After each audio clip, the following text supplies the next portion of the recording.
Briscard, Frank Ocean, le producteur Diplo et deux vieux routards des Clash, Mick Jones et Paul Simonon. C'était Héros sur le Move. Et à 7h44, on vrille dans un autre univers. La France est connue dans le monde entier pour ses feux d'artifice.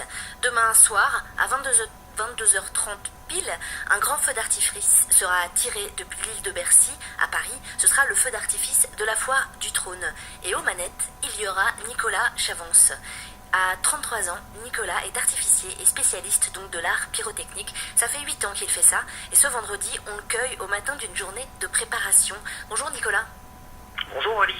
Bienvenue dans le C'est quoi ta journée? Question rituelle pour vous. Y a quoi au menu de votre vendredi? D'abord, je vais commencer par prendre la route, bien évidemment. Je vais déposer ma petite femme au travail. Ouais. Et ensuite, je vais rejoindre une partie de mon équipe à notre dépôt. Pour commencer. Et où votre dépôt? Dans le sud de la Seine-et-Marne. D'accord. Voilà, donc on va rejoindre une partie de l'équipe. Et puis, on va préparer le feu d'artifice de demain. Donc, vu que c'est un gros... Foire du trône, feu d'artifice, on imagine que c'est les choses ont de l'ampleur. C'est un énorme feu d'artifice pour vous à préparer ou... Oui, c'est un gros feu d'artifice. C'est un point de repère assez important pour nous dans la saison, puisque c'est d'abord à Paris. C'est très festif parce que c'est la foire du trône, c'est un événement que les Parisiens aiment beaucoup. Et puis c'est pour nous l'occasion de nous retrouver, puisque c'est en général le tout début de la saison. Donc pour les artificiers, c'est un moment assez important. On se retrouve, parce que c'est une équipe qui se perd de vue, on va dire, pendant l'hiver. Vous êtes combien là dans l'équipe?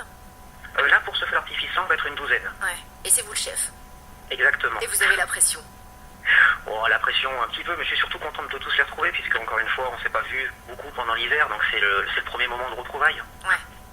Alors, donc, une fois que vous arrivez au dépôt, alors si vous retrouvez les collègues, les potes, etc., j'imagine que vous prenez le temps quand même de boire un petit café, discuter, débriefer, etc. Comment ça se passe? Exactement, ouais, c'est ça. Ça commence dans la bonne ambiance, on va dire, avec, comme vous dites, un petit café, et puis un petit peu les retrouvailles. Donc on va dire un petit peu tout ce qui s'est passé pendant le temps, peut-être des enfants sont nés, peut-être des gens qui se sont retrouvés.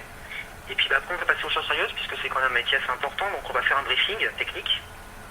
Puisque ma première priorité à moi, c'est la sécurité, puisque c'est quand même un feu d'artifice, donc on va pas non plus jouer avec des pétards comme des petits enfants, on va quand même le faire sérieusement. Ouais. Donc ma première priorité à moi, c'est de présenter le feu à mon équipe, et puis de présenter les objectifs, et puis surtout la manière de travailler qu'on va avoir pendant les 2 jours qui vont suivre. Et donc quand vous présentez le feu, vous leur racontez quoi? Bon là, en fait, d'abord, ce feu-là, parce qu'il est dans Paris, il est fait, on va dire, un petit peu spécifiquement, parce qu'on tire au milieu de la ville, au milieu du bois de Vincennes, à côté d'un zoo, à côté de gens qui y résident. Donc on le fait un petit peu en coordination avec tout le monde pour que ça puisse se permettre de faire la fête, mais aussi d'être accepté par tout le monde autour. Donc j'entends dans ce que vous dites que c'est un feu qui a quand même plein de contraintes. Il y a toujours des contraintes dans un feu. Dans celui-là, elles sont assez spécifiques, mais le principe reste le même, si vous voulez. C'est-à-dire qu'il faut que ce soit festif, donc on va jouer beaucoup sur les rythmes, les couleurs, les différents types de produits. On va avoir des produits assez rythmés, d'autres avec des sifflets, d'autres avec des ronflements. Donc ça va être très varié. Et c'est typiquement pour vous, en tant que chef de tir, hein, c'est comme ça qu'on dit, ça doit être hyper excitant, non, d'avoir un feu d'artifice à dessiner, à imaginer, à concevoir sur papier?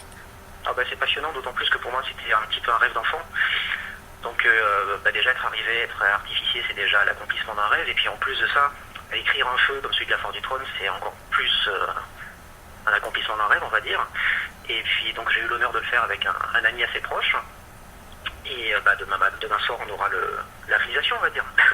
C'est super. Et généralement, la peur, c'est quoi? C'est que le concept qu'on a imaginé sur papier soit pas aussi beau dans le ciel. C'est quoi les risques là pour vous, outre la sécurité? Outre la sécurité, en fait, ce qui est très spécifique au feu d'artifice, c'est que ce qu'on écrit sur le papier, on ne le voit pas tant qu'on ne le réalise pas en vrai. Vous prenez une photo, vous faites un film, vous allez voir tout de suite le résultat avant de le présenter au public. Nous, en fait, notre métier il est assez particulier puisqu'on va écrire quelque chose et on n'aura pas la réalité de l'œuvre tant qu'on ne l'aura pas sous les yeux avec le public en même temps. Reprenons votre journée, si vous voulez bien, Nicolas Chavance. Brief avec les collègues, préparation, oui. Et ensuite vous mettez les mains dans le cambouis aujourd'hui ou pas du tout? Alors aujourd'hui, on va mettre un petit peu les mains dans le cambouis puisqu'on va préparer toute la partie, ce qu'on va appeler inerte. Donc toute la partie logistique, on va préparer toutes les batteries de mortier, toute l'électricité et tous les produits pyrotechniques, eux, arriveront demain. Et c'est demain qu'on installera tous sur le terrain. Aujourd'hui, c'est vraiment la préparation logistique. Mais les produits produits pyrotechniques, c'est quoi? C'est les pétards en eux-mêmes, les fusées?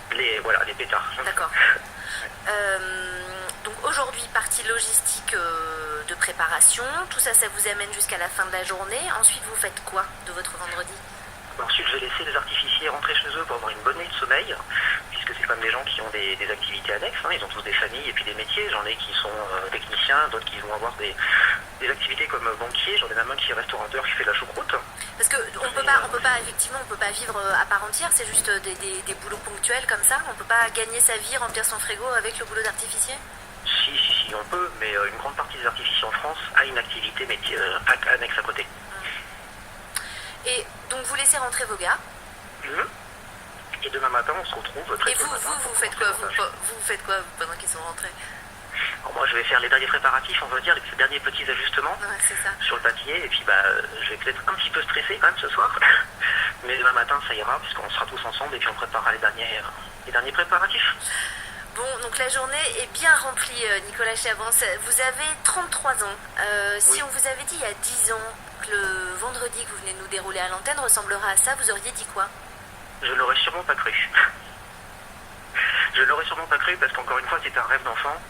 Et puis ça m'a pris un matin, j'ai écrit à plusieurs boîtes de pyrotechnie pour savoir si c'était possible de venir voir un petit peu comment ça se passait. Et c'est cette boîte, Étoile Faible, qui m'a répondu, qui m'a dit, tiens, si tu veux, tu peux venir pour voir comment ça se passe. Et puis ça fait 8 ans. Bon, en réalité, il faut juste le faire, quoi. Quand on a envie d'un truc, il faut juste passer à l'acte. Exactement ça. Eh bien, bon vendredi, bonne préparation avec vos petits feux d'artifice. On espère que ce sera aussi beau que dans vos rêves ce samedi. Ça le sera. Salut Nicolas, bonne journée. Bonne journée à vous.